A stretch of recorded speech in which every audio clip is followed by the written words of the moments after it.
My name is Sarah Day, and in high school, I was on the forensics team of Madison West High School, and my event was poetry reading. And one of the poems that I read in competition was The Raven by Edgar Allan Poe. I did a cutting of that piece when I was in high school, and I think this is pretty close to what it might have been then. Please enjoy it. Once upon a midnight dreary, while I pondered, weak and weary, over many a quaint and curious volume of forgotten lore, while I nodded, nearly napping, suddenly there came a tapping, as of someone gently rapping at my chamber door. "'Tis some visitor," I muttered, tapping at my chamber door. "Only this and nothing more." Distinctly I remember it was in the bleak December, and each separate dying ember wrought its ghost upon the floor. Eagerly I wished the morrow. Vainly I had sought to borrow from my books surcease of sorrow, sorrow for the lost Lenore, for the rare and radiant maiden whom the angels name Lenore, nameless here forevermore. Presently my soul grew stronger, hesitating then no longer. "Sir," said I, "or madam, truly your forgiveness I implore. But the fact is I was napping, and so gently you came tapping, and so faintly you came tapping at my chamber door, that I scarce was sure I heard you. Here I opened wide the door. Darkness there, and nothing more. Open here I flung the shutter, when with many a flirt and flutter in there stepped a stately raven of the saintly days of yore. Not the least obeisance made he, not a minute stopped or stayed he, but with mien of lord or lady perched above my chamber door, perched upon a bust of Pallas just above my chamber door, perched and sat and nothing more.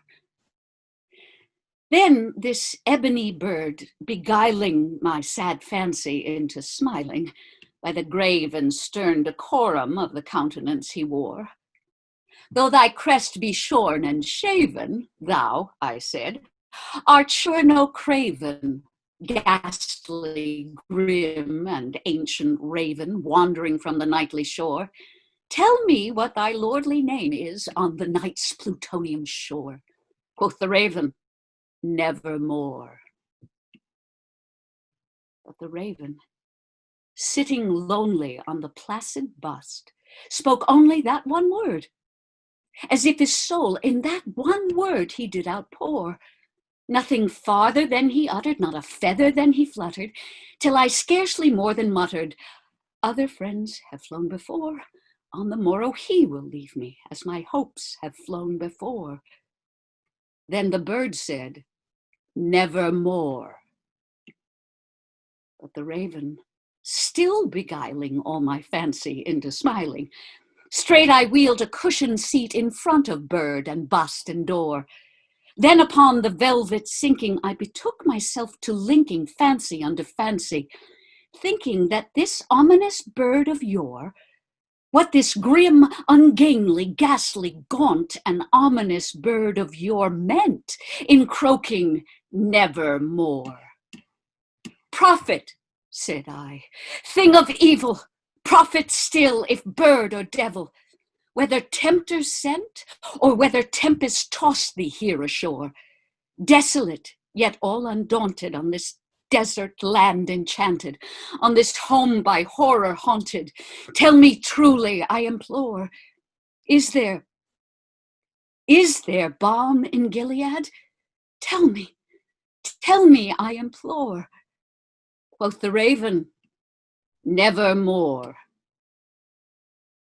"Be that word our sign of parting, bird or fiend," I shrieked, upstarting. "Get thee back into the tempest and the night's Plutonian shore.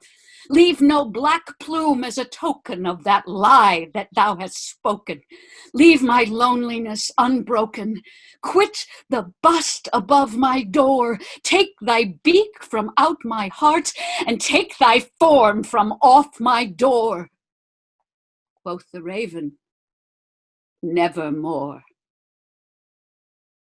And the raven, never flitting, still is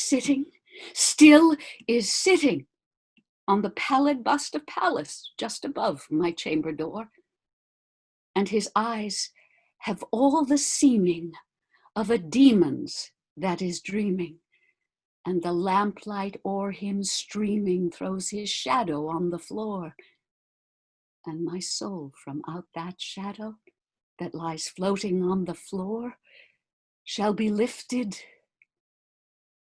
nevermore. Thank you.